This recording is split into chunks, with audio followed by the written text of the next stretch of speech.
color, ¿no? O no es color. ¿O han visto una tomografía con colores? Hay una tomografía que les pone, o sea, los ponen con colores, ¿no? Pero esta tomografía tiene algo interesante en el páncreas. ¿Qué es? Y es importante que nosotros aprendamos a visualizar, porque justamente una de las formas de diagnóstico es el diagnóstico imagenológico que debemos determinar, digamos, ¿no? Y ustedes lo que pueden ver acá son calcificaciones, ¿no es cierto? Nosotros en una tomografía, una radiografía, siempre vamos a ver tres densidades importantes. Una densidad aérea, una densidad líquida, ¿no? Y una densidad metálica. Esta densidad acá de la calcificación es una densidad metálica parecida al hueso. Entonces es una densidad de contraste. Bueno, ¿qué pasa si es que el páncreas, ya hablamos cuando hablamos de pancreatitis, las funciones del páncreas, ¿no? Una función exócrina y una función endocrina. Y obviamente en una pancreatitis crónica también va a haber afectación de esta función, ¿no? Y si hay una alteración en la función, vamos a tener lo que se denomina una insuficiencia pancreática. Si yo tengo una insuficiencia pancreática que no produzca hormonas, ¿no? que es la secreción endocrina, entonces, ¿qué va a tener el paciente? Probablemente diabetes, ¿no es cierto? Y si la función exócrina, que es que la glándula secreta enzimas que son proteolíticas, lipolíticas, aminolíticas, al tubo digestivo, y estas enzimas no se producen o no se excretan adecuadamente, entonces nosotros vamos a tener que los alimentos no se van a poder digerir adecuadamente. Bajo este principio, uno de los signos que va a aparecer en las heces fecales de los pacientes va a ser la grasa. A este signo se conoce como esteatorrea, signo característico. Entonces hay una triada famosa, ¿no? La diabetes, la esteatorrea y una imagen con calcificación en el páncreas, pues nos va a indicar que el paciente estamos frente a una pancreatitis crónica. Esta es una enfermedad donde vamos a tener la pérdida de la función y se caracteriza principalmente, puede ser debida a muchas etiologías. Entre una de las más importantes es el alcoholismo, la ingesta de alcohol, y también se puede dar en fumadores. Pero no solamente son estas las únicas causas etiológicas, sino que también hay una predisposición genética en algunos pacientes y generalmente, como toda enfermedad, tiene un lugar donde va a aparecer en la edad de los pacientes y esta se caracteriza entre los 40 y los 60 años de edad. Entonces, clínicamente, para que haya una pancreatitis crónica, tendría que haber habido antes una pancreatitis aguda, ¿no es cierto? Para que se reactive o suceda esto. Entonces, muchas veces cuando hablamos de pancreatitis crónica es que ya ha habido una inflamación previa, ¿no? Y las características de esta enfermedad son las siguientes. Dolor, ¿no? Un dolor en epigastrio, que el dolor en epigastrio puede ser muchas cosas, ¿no es cierto? ¿No? Hay personas, doctor, me duele acá, digamos, ¿no? O sea, puede ser todo, pues, ¿no? Puede ser el estómago, puede ser una úlcera, puede ser el páncreas, puede ser un tumor, pues, ¿no? Entonces, el dolor. Luego, las calcificaciones que hemos visto en la primera tomografía. Es importante que una tomografía, que es un estudio que ya lo hacemos de rutina prácticamente, ¿no? Y que casi todos nuestros hospitales de segundo nivel cuentan con un tomógrafo, clínicas inclusive. La diabetes mellitus, ¿no? Que es debido a que no se produce insulina, ¿no? No quiere decir que todos los pacientes que tienen diabetes mellitus tengan una pancreatitis crónica. Los pacientes que tienen esteatorrea, ¿no? Entonces, esto no tienen que olvidarse porque es una de las características principales que tiene esta enfermedad, esta triada, ¿no?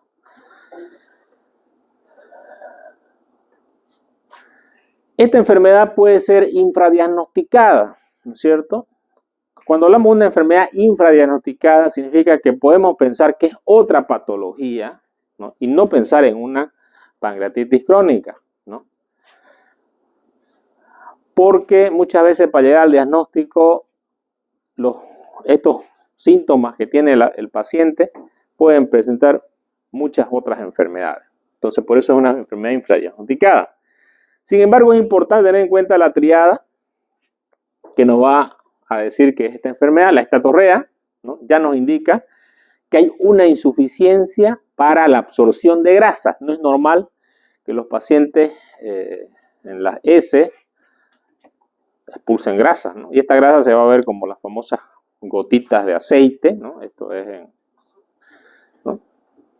Tal como ustedes han visto las gotas de aceite, es un signo característico, el paciente lo va a venir y lo va a relatar.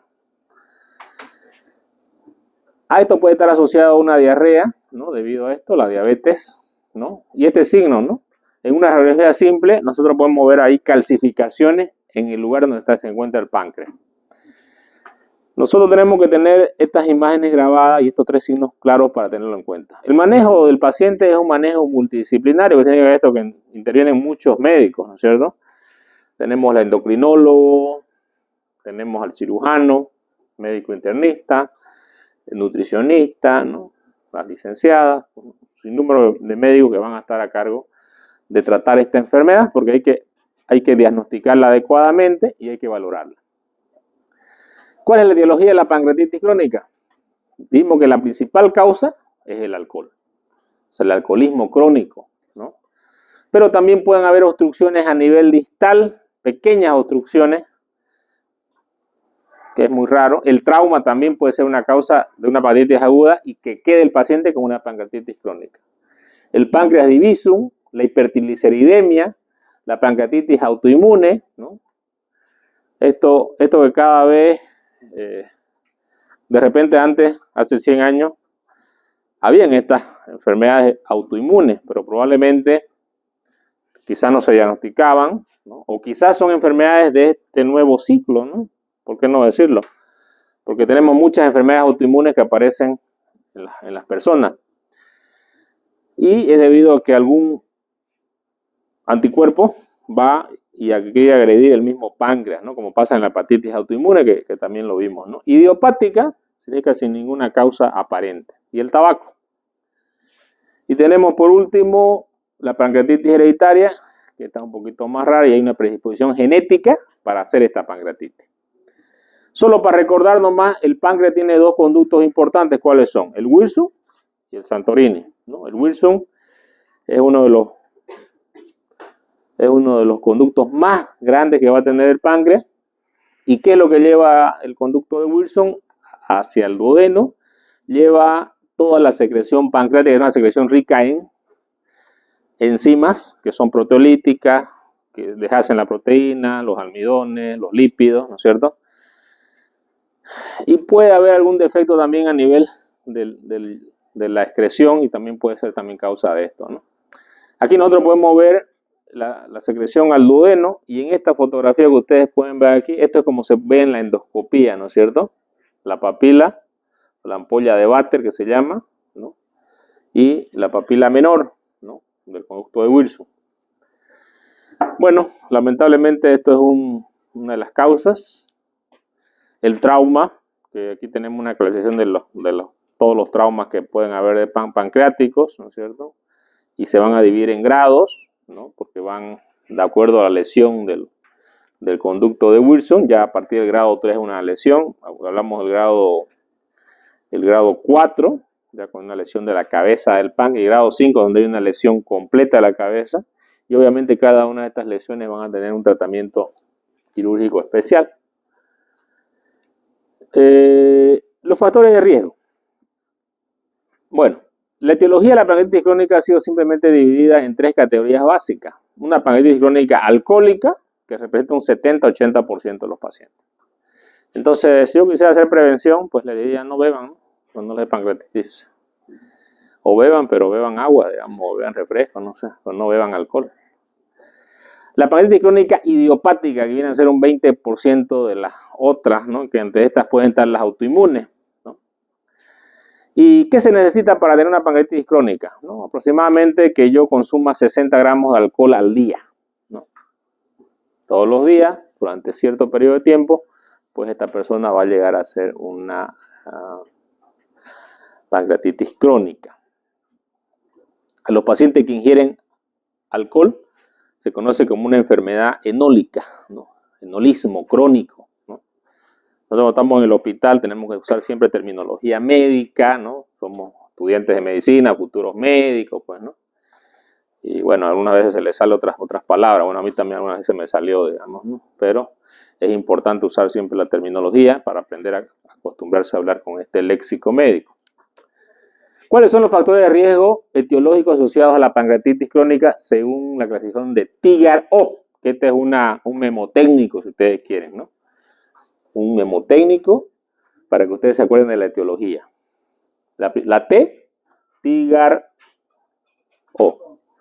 Tóxico-metabólicas, ¿no? Entonces, que ustedes se envenenan, digamos, ¿no? Bueno, no ustedes, los pacientes.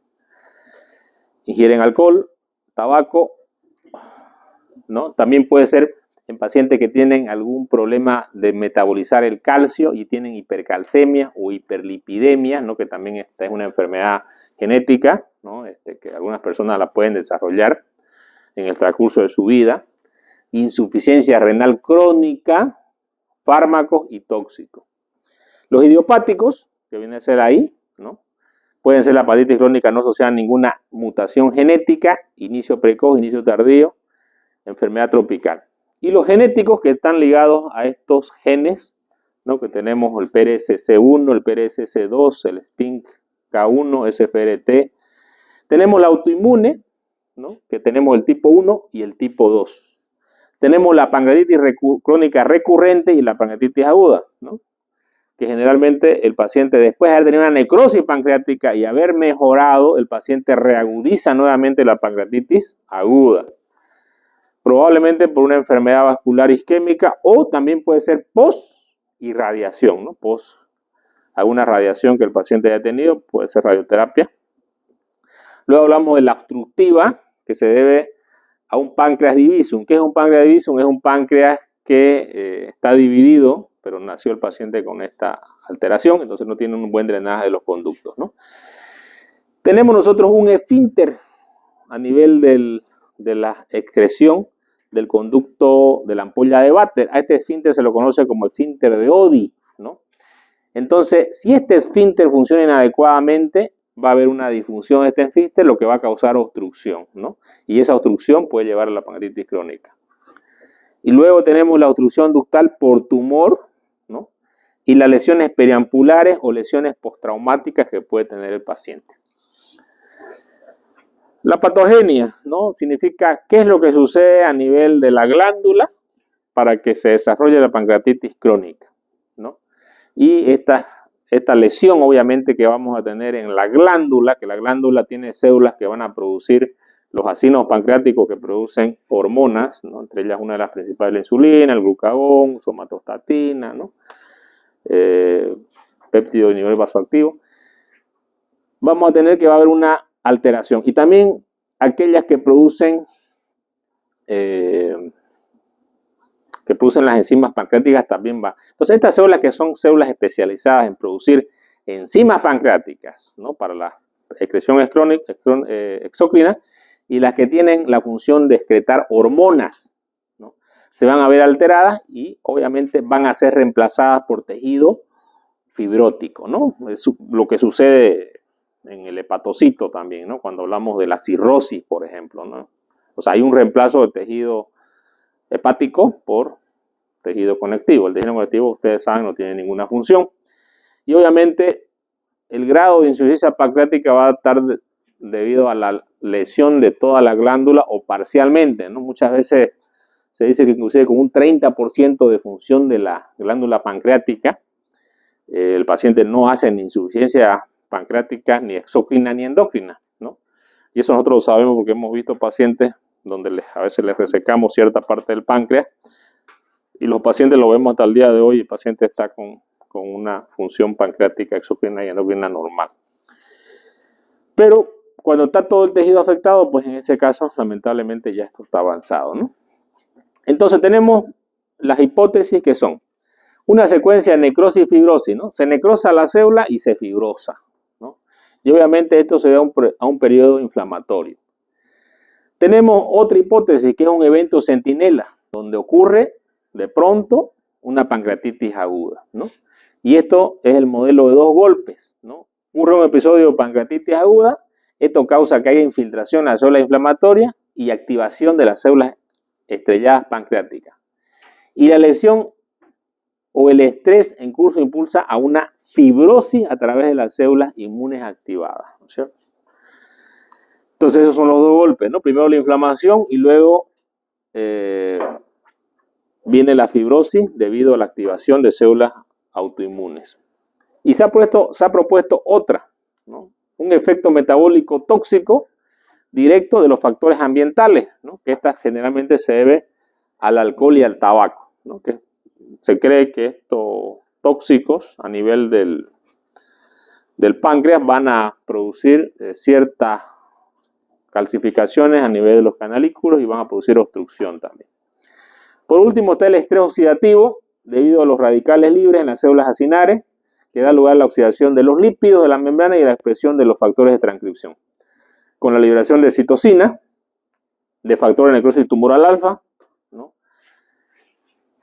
El estrés oxidativo puede promover la función de lisosomas y gránulos simógenos, ¿no? ¿Qué va a pasar con esta activación de estos gránulos, ¿no? Normalmente las enzimas pancreáticas no se activan nunca en el páncreas, se activan cuando excreta en el duodeno la secreción, ¿no? Imagínense ustedes si se activaran el páncreas, pues no estuviéramos muertos todos, no tuviéramos una pancreatitis. Pero debido a este efecto del estrés oxidativo, ¿no? Se van a las enzimas directamente por causa de la función lisosomal y los gránulos simógenos, se van a activar las enzimas a nivel pancreático y van a producir lo que es la pancreatitis.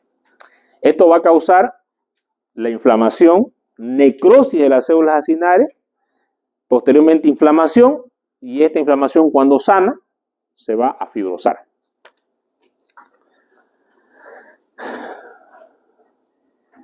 También existe otra teoría que es la disfunción ductal, ¿no? Que es la pequeña formación de pequeños tapones a nivel de los microconductos que van a secretar los vacinos pancreáticos, y estos tapones van a ser causa de pancreatitis. La patogenia del dolor, bueno, el páncreas es uno de los órganos que puede doler mucho, ¿no? Sobre 10, debido a la gran inervación que hay del plexo oral principalmente. Y cuando hablamos de variolitis crónica es un dolor crónico, ¿no es cierto? Un dolor que el paciente no lo deja llevar una vida tranquila. Cuando vimos la escala analógica del dolor, que es sobre 10, ¿no? Un dolor severo, se habla de 7 a 10, ¿no? Es un dolor que prácticamente el paciente está doblado, dolor, como lo pueden ver ustedes en la fotografía, un dolor muy intenso, que el paciente va a empezar a tener sudor, taquicardia, ¿no? Y que el paciente no lo va a poder soportar, incluso algunos van a gritar de dolor, ¿no? Entonces es un dolor bastante severo. Y esto debido a la inervación, ¿no? En el plexo solar. 5. Diagnóstico y clasificación de la gravedad y la prevención. Bueno, antes de eso, en el dolor, se me ocurre que ustedes siempre tengan en la mente, cuando ven un dolor muy intenso, primero pensar en pancreatitis aguda. Cuando es repetitivo, pensar en pancreatitis crónica.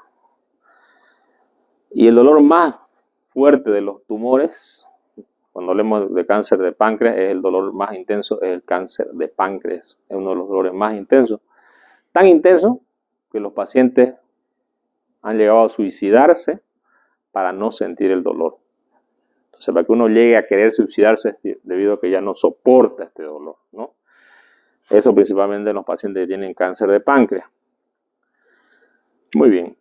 El diagnóstico. ¿Cómo diagnosticamos esta enfermedad? Obviamente siempre va a estar la clínica, que en estos casos la clínica no es tan florida para llegar al diagnóstico. Tenemos la evidencia radiológica y esta evidencia va a ser, podemos ver en una radiografía, en una tomografía y en una resonancia magnética tiene mayor sensibilidad y especificidad para detectar que hay una inflamación y una calcificación del páncreas. Pero ¿qué es lo que nos da a nosotros el diagnóstico final, digamos, ¿no? Siempre va a ser el estudio histopatológico, ¿no? ¿Y cómo yo podría hacer una punción con aguja fina en el páncreas? Con la ecografía endoscópica, ¿ya? La ecografía endoscópica es algo que hoy en día es uno de los estudios más sensibles para diagnosticar esta enfermedad. Y muchas veces se puede tomar una biopsia con aguja fina y esta biopsia estudiarla para tener el diagnóstico certero de la enfermedad. Aquí tenemos la tomografía con las calcificaciones, ¿no? El examen físico que puede ser muy cualquier otra enfermedad, ¿no? La tomografía versus la resonancia magnética, ¿no? Tenemos mucho mayor sensibilidad con la resonancia magnética, que es de un 92 a un 98% de especificidad y de un 81 a un 91%. Siempre es importante saber qué estudios son los que nos dan mayor especificidad y sensibilidad, porque de acuerdo a esto sabemos qué es lo que nosotros vamos a utilizar para llegar a un diagnóstico más certero. Pero cuando hablamos de la ecoendoscopía, esta técnica nos provee casi de un 85 a un 100% de sensibilidad. Entonces son los tres estudios importantes si nosotros sospechamos de una pancreatitis crónica. Ahí está la tomografía, ¿no? La calcificación.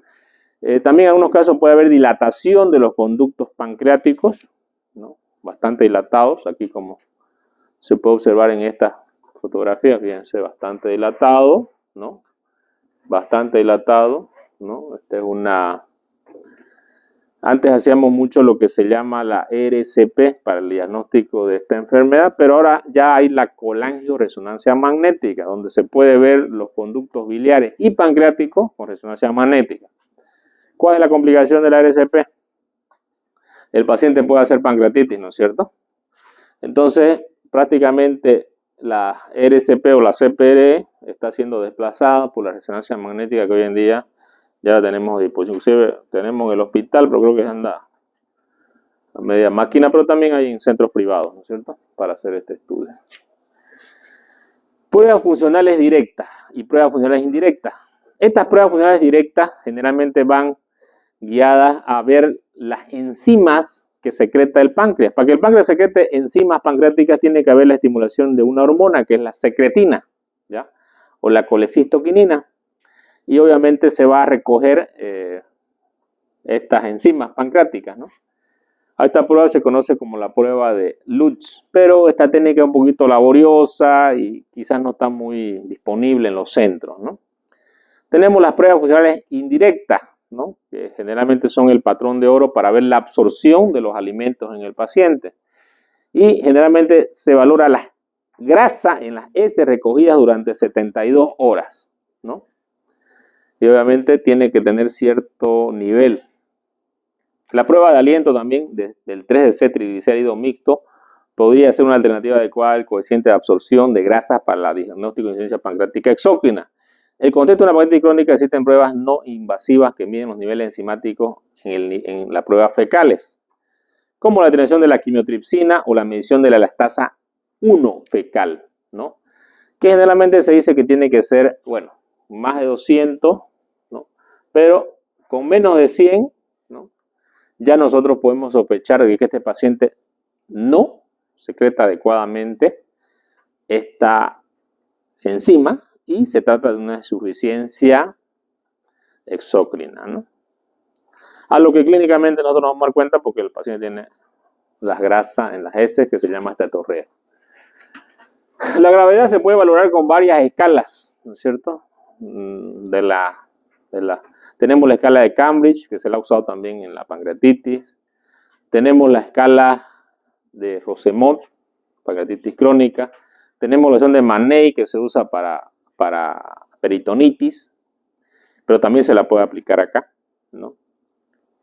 Tenemos la versión pronóstica de pancreatitis crónica, el SCORO, que predice el pronóstico individual a corto plazo usando la proteína C reactiva y el recuento plaquetar, la hemoglobina glucosilada, el índice más y el dolor.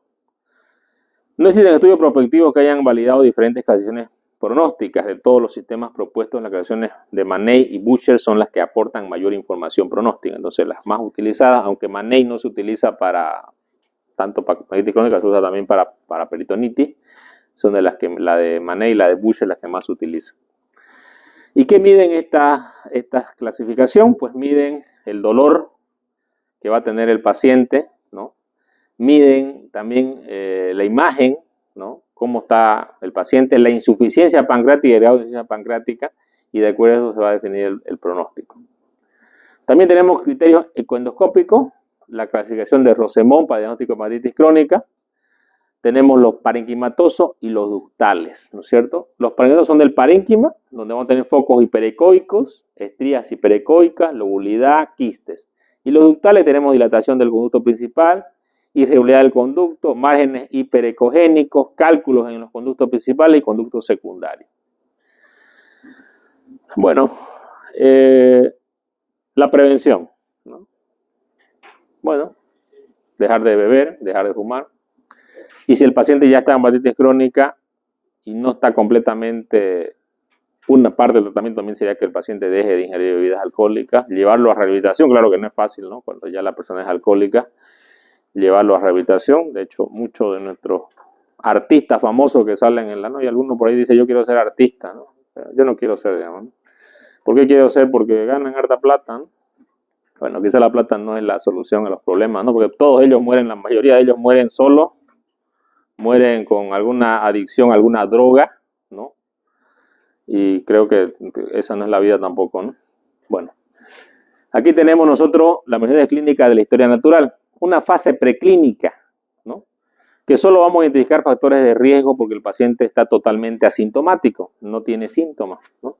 Pero generalmente estos pacientes, como no absorben adecuadamente, ellos van a empezar a perder peso, ¿no? Una fase sintomática donde el paciente ya manifiesta síndromes de brotes repetidos de hepatitis aguda, ¿no? Dolor, ¿no? Ese es el síntoma más. Y una fase tardía, caracterizada por brotes de hepatitis aguda con dolor intermitente o constante y signos morfológicos de hepatitis crónica, ¿no? Cuando hablamos de signos morfológicos, hablamos de los signos radiográficos o tomográficos. Y una fase final cuando los episodios agudos desaparecen y el paciente manifiesta síntomas de insuficiencia pancreática endocrina y exócrina, ¿no? Entonces tenemos una fase preclínica, una fase sintomática, una fase tardía y una fase final, ¿no? La fase final es cuando ya el paciente probablemente tiene insuficiencia pancreática tanto exócrina como endocrina en una fase tardía, ¿no? Ideal es encontrarlo en una fase primaria. ¿Y cómo lo diagnostico, no? La ecoendoscopía viene a ser uno de los mejores estudios para diagnosticarlo en una fase temprana.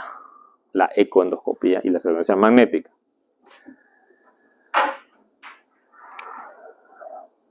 Bueno, ya hablamos, ya sabemos qué es exócrina y endocrina. Histopatología. ¿Cuáles son las características de la muestra histopatológica? Tenemos nosotros que la clave van a ser las fibrosis interlobulares e intralobular y periductal, atrofia del parénquima, sinar y distorsión del conducto por tapones proteicos intraluminales. En algunos casos también podemos tener metaplasia escamosa del epitelio del conducto, ¿no? Existe infiltrado linfocitario en el tejido intersticial y también rodeado de los nervios periféricos que a menudo también están afectados. En la pancreatitis autoinmune, que es un tipo de pancreatitis crónica, se puede determinar la etiología en función a las características histológicas. Macroscópicamente se puede observar apariencia similar al tumor con parénquima normal, circulante y una induración difusa y un páncreas agrandado, ¿no? Tenemos la pancreatitis autoinmune tipo 1 y la tipo 2. Y la tipo 1, la enfermedad generalmente es esclerosante y es dependiente de la IG4. Y se caracteriza por una inflamación periductal intensa, un alto porcentaje de células plasmáticas positivas para IG4, ¿no? Que inclusive viene a ser como un biomarcador que es típico de este tipo de enfermedad. Aquí tenemos una placa histológica. Aquí tenemos un páncreas normal, un páncreas con pancreatitis crónica temprana y una pancreatitis crónica tardía, ¿no es cierto? Como ustedes pueden ver, la diferencia entre la temprana y la tardía es que ya los conductos están mucho más dilatados del paciente. Y esto sirve para primero diagnosticar y también para hacer qué tipo de tratamiento puedo hacer en cada uno de ellos, a qué tipo de paciente y cuál es el tiempo probablemente que le queda al paciente de evolución, ¿no? En general de 3 a 5 años vamos a tener esta enfermedad y de 5 a 10 años vamos a tener la pancreatitis crónica. Tratamiento, así como la prevención.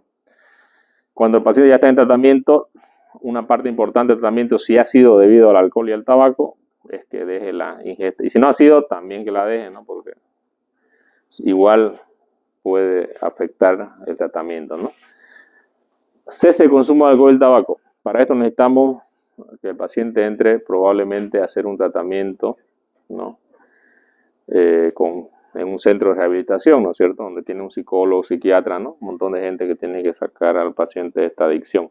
Un soporte nutricional adecuado, ¿no? Nutrir adecuadamente al paciente. Porque estos pacientes, debido a que no tienen, algunos tienen ya cierto grado de insuficiencia pancreática, estos pacientes son muy delgados, muy flacos, ¿no? Entonces debemos que nutrirlos. ¿Cómo nutrirlos?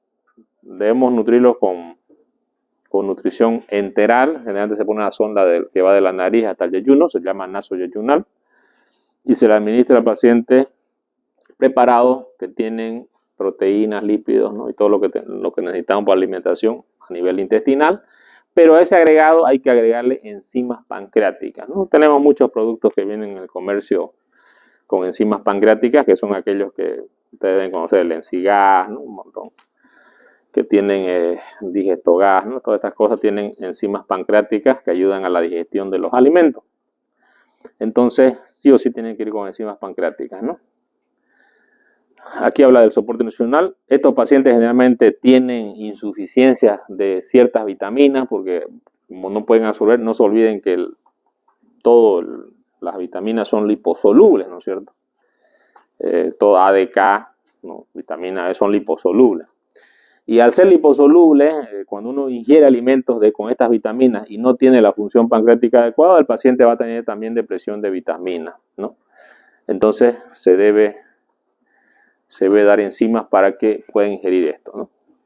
Y se recomienda una dieta isocalórica repartida en 4 a 6 ingestas de 35 kilocalorías día.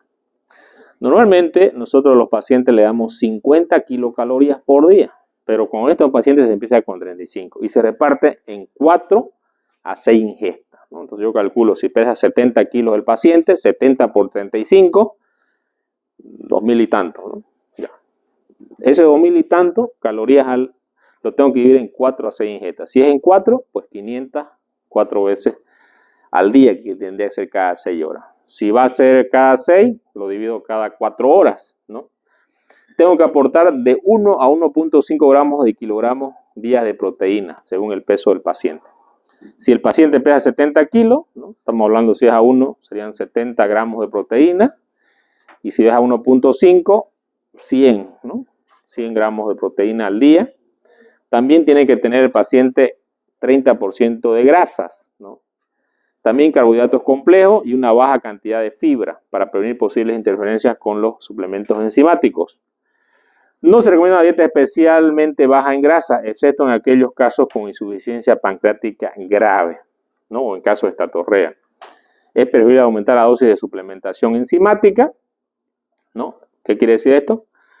Que no disminuimos la ingesta de grasa a pesar de que tenga estatorrea, sino que aumentamos las enzimas pancreáticas que le estamos dando al paciente, si vemos que todavía el paciente sigue con las deposiciones de grasa. En caso de déficit de vitaminas, deberán corregirse mediante suplementación, vitaminas liposolubles A, D, K, ¿no? Tiamina, vitamina B12, ácido fólico, elementos, calcio, zinc y magnesio. Y nosotros podemos medir estas vitaminas también. Hay formas de medirlas en sangre, ¿no? Para saber si es que tienen una depresión. Pero generalmente todos estos pacientes que tienen hepatitis crónica están con depresión, ¿no? Son pacientes desnutridos, ¿no? Y que lo tienen de larga data, ¿no? Entonces es importante la parte de la nutrición, ¿no? Y aquí los nutrientes. Aquí está la sonda que les decía, una sonda delgada, que son sondas de Silactis muy delgaditas que van hasta el yeyuno, ¿no? Donde yo puedo dar las fórmulas y la suplementación adecuada. Siempre hay un problema cuando nosotros indicamos una dieta a un paciente, ¿no? Por ejemplo, yo le puedo indicar aquí a Campero, usted se va a comer 2000 calorías, me llame. No, él come más probablemente, ¿no? No sé de qué se asusta. Claro, generalmente las personas comen 3000 calorías y más, digamos, ¿no? O sea, generalmente, ¿no? Pero digamos que yo le digo, tiene que comer 2000 calorías. Como médico le digo, muchas veces el paciente puede ser que él coma más de la cantidad o menos de la cantidad. Y yo no tengo la forma de medir adecuadamente esto. Y muchas veces los tratamientos van a fallar, ¿ya? Quiero que entiendan eso. Y eso lo van a ver en la clínica, digamos, cuando estén en los hospitales, no van a ver, todos los pacientes están desnutridos en el hospital. Toditos son flacos, ¿no? Los que son gordos son los que llegaron se complicaron y se sientan ahí, digamos, ¿no? Pero después, una vez que están en el hospital, el paciente empieza a bajar de peso. Muchos de los pacientes, si ustedes hacen la encuesta cuando vayan a algún hospital y le preguntan, ¿qué tal la comida del hospital? Ninguno le va a decir, ¡ay, qué rica!, digamos. Ninguno. Todos les van a decir que no tiene sal, ¿no?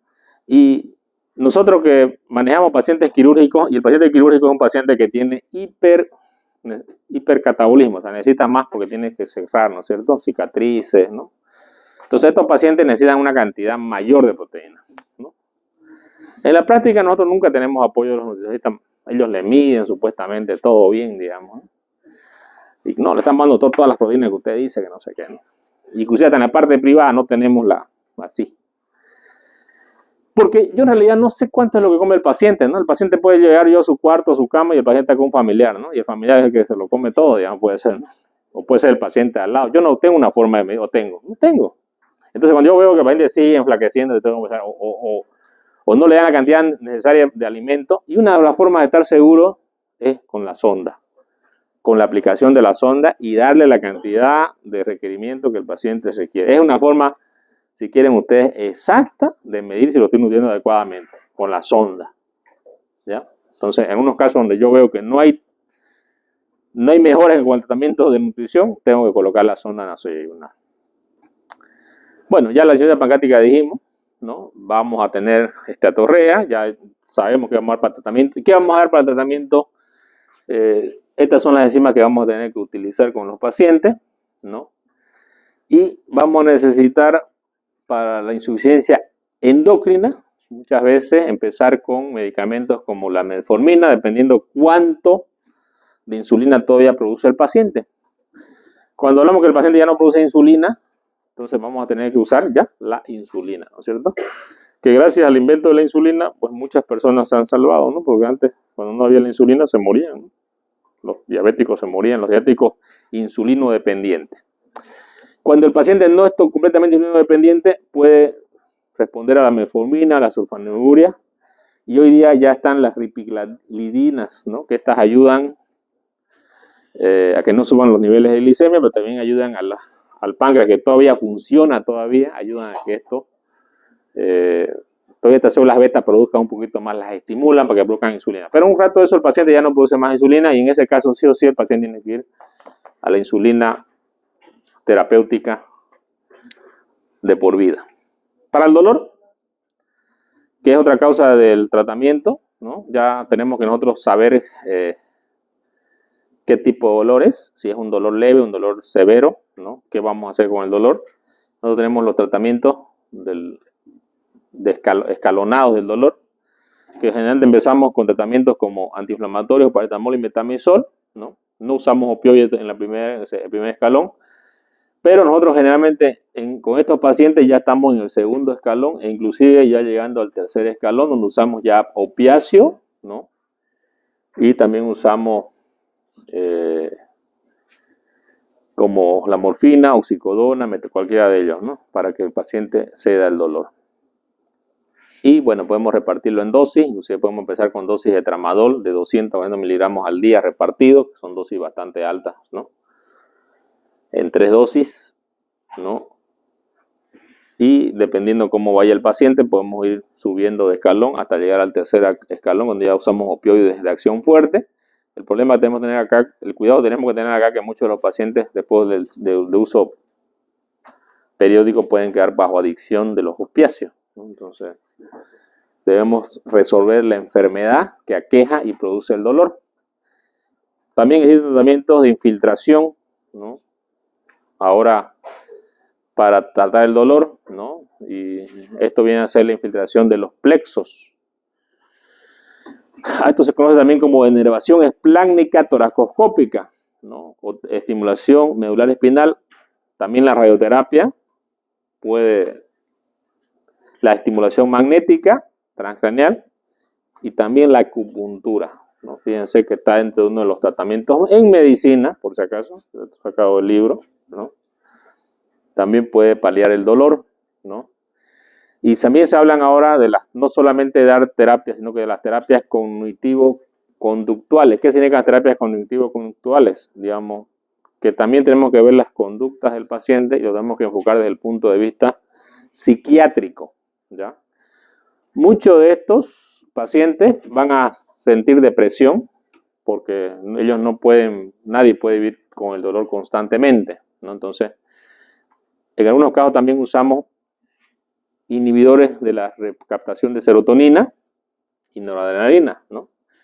Para mejorar las terapias del dolor. Entonces, a esta terapia del dolor nosotros llamamos una terapia multimodal, ¿no? Y concibe con tratamientos escalonados para tratar, aparte del dolor, la depresión y la ansiedad que el paciente siente por el dolor y también por los medicamentos que nosotros estamos colocándole a este paciente. El tramadol tiene efectos colaterales, el fentanil tiene efectos colaterales, la morfina tiene efectos colaterales, ¿no? Entonces nosotros también cuando damos algún tratamiento tenemos que ver lo colateral que va a producir el medicamento. Tenemos que tener cuidado con algunos medicamentos que los pacientes pueden tener cierto grado de adicción, ¿no? Entonces esto es importante. La inervación del plan que está dando por el plexo solar.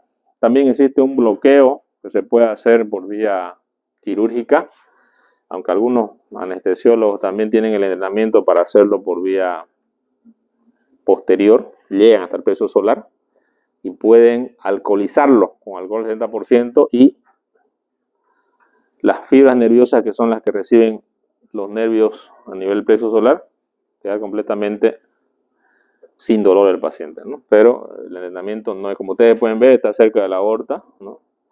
A milímetros, entonces hay que tener un entrenamiento bastante, que no lo hacen cualquier persona ni en cualquier parte, ¿no? Aquí está la acupuntura. En caso de obstrucción y la obstrucción sea la causa del dolor, nosotros podemos colocar stent, ¿no es cierto? Que es un tubo que va a desobstruir el conducto pancreático y puede ser que esto sea la causa del dolor y el paciente mejore, ¿no? Entonces nos puede dar tiempo para tratar la patología que tiene el paciente. Colocamos un drenaje de 10 French. El tratamiento, después de esto tenemos que cambiar el drenaje porque generalmente los drenajes estos drenajes se obstruyen y pueden volver a obstruir a un paciente. Entonces hay que recambiarlo o hay que estudiar al paciente para ver cuál va a ser el tratamiento definitivo. Aquí tenemos una endoscopía donde se está valorando el conducto de Wilson, ¿no? También existen otros tipos de stent que se llaman stent autoexpansibles, ¿no? Que se van a colocar dentro del conducto y lo que van a hacer es se expanden. Al expandirse, estos pueden quedar mucho más tiempo, ¿no? Y van a desobstruir también al paciente. El tratamiento quirúrgico, ¿no? Para el dolor intratable, la indicación está basada en opioides, múltiples manipulaciones endoscópicas. La evidencia científica existe, aunque escasa, contradice que este proceder habitual. En primer lugar, existen los ensayos clínicos, apoyan la seguridad a la cirugía, ¿no? Para este caso, que muchas veces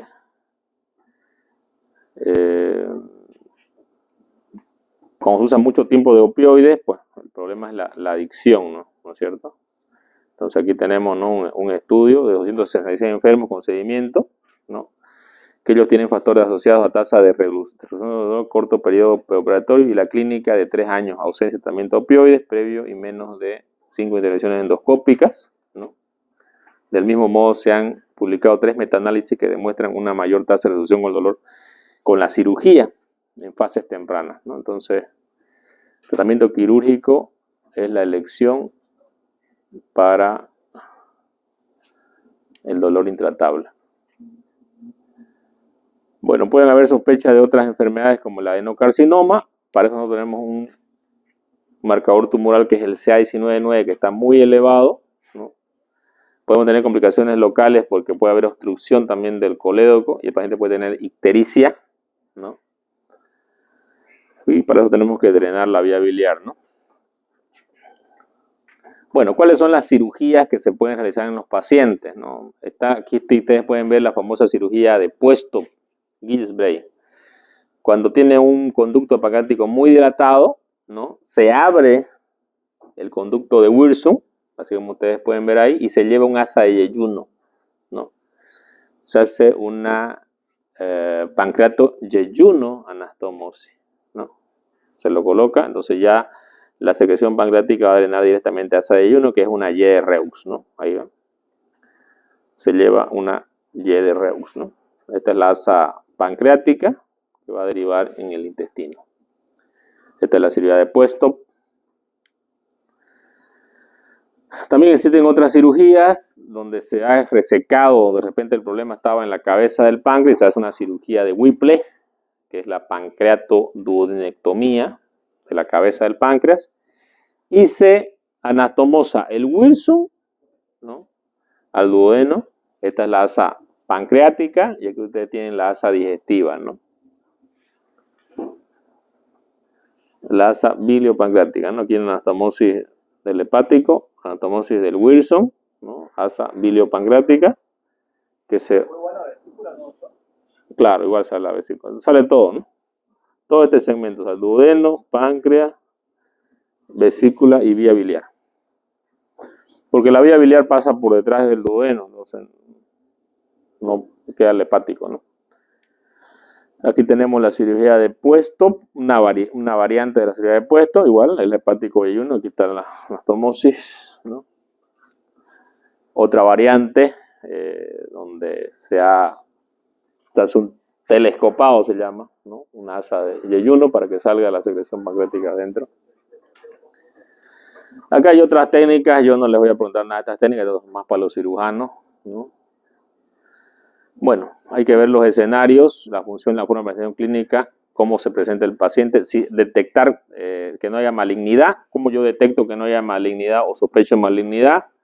Generalmente un marcador tumoral es el CA19-9 que va a estar elevado, ¿no? No es solamente de páncreas, se puede elevar en otras enfermedades. De hecho, hemos visto un paciente con los estudiantes, está elevado en un paciente que tiene aparentemente un cáncer de vías biliares intrahepáticas, ¿no? En caso de que se pueda hacer, esté en la cabeza del páncreas, la cirugía sería la duodenopancreatectomía cefálica. O también se puede hacer, si está en la cola, una pancreatectomía distal, o si está en el cuerpo, corpo caudal, ¿no? Porque el páncreas tiene cabeza, cuerpo y cola, ¿no? Si yo saco esta parte de acá, se conoce como cirugía de Whipple, ¿no?, que es la duodenopancreatectomía cefálica. Si saco el cuerpo y la cola, hago una duodenopancreatectomía cefálica, ¿no? Aquí tenemos algunos procedimientos. Aquí fíjense un tumor, una masa infiltrante bastante grande. Esto va a determinar el equipo de oncología si reseca o no. Aquí ya está la resección ya. Aquí quedó el páncreas remanente después de haber sacado la cabeza del páncreas, ¿no? Aquí tenemos la mesentérica, ¿no?, superior, que se puede ver, y aquí está el páncreas ya listo para hacer la anastomosis. Entonces, generalmente en la tomografía nosotros vamos a ver una dilatación de los conductos, fíjense, de Wilson y de Wilson y de Santorini, que van a estar bastante dilatados, una masa inflamatoria. También puede haber complicaciones y hay que sospecharlo. En algunos pacientes pueden llevar a un pseudoquiste cuando hay un conducto desconectado, ¿no? Y este conducto desconectado, ¿no?, aparte tiene parálisis crónica, más un pseudoquiste tiene el paciente, ¿no?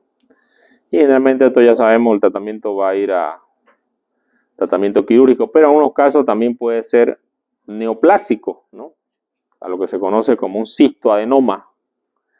El diagnóstico es mediante tomografía y mediante toma de biopsia con ecoendoscopía para valorar qué es lo que tiene el líquido, si tiene amilasa o tiene probablemente células que son malignas.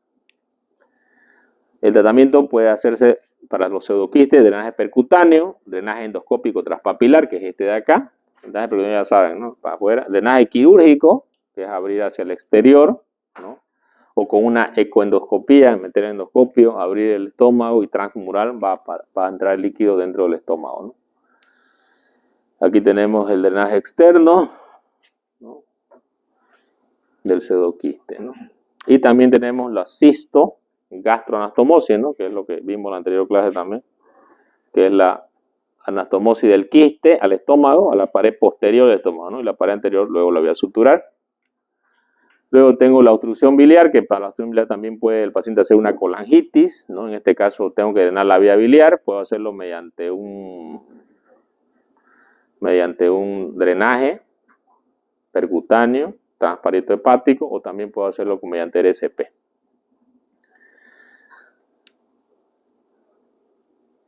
En caso de obstrucción duodenal, también está indicado, en caso de obstrucción duodenal, se puede realizar una Y de Reaux para formar un asa alimentaria, ¿no? Que pueda el paciente alimentarse adecuadamente. La citis pancreática y derrame pleural generalmente se va a ver cuando hay casos de malignización, ¿no? De esta enfermedad, y el paciente va a tener problemas con esto porque generalmente ya está malignizado, ¿no? En muchos de los casos, cuando no, después de la cirugía tengo que hacer soporte nutricional, voy a hacer nutrición parenteral, ¿no? Por mínimo 10 días después de la cirugía. Aquí vemos una pancreatectomía distal, ¿no? por un quiste.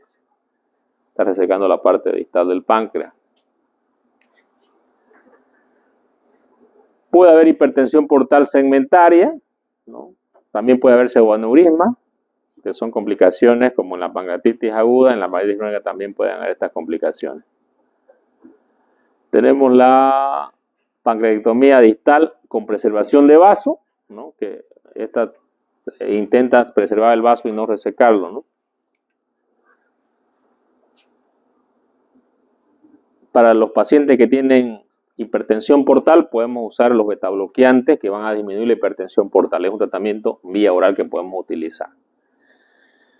Y para los pseudoaneurismas, el tratamiento generalmente va a ser endovascular, ¿no es cierto? Una vez detectado el pseudoaneurisma, ¿no? Que está aquí, por ejemplo, ustedes lo ven aquí, pseudoaneurisma, ¿no?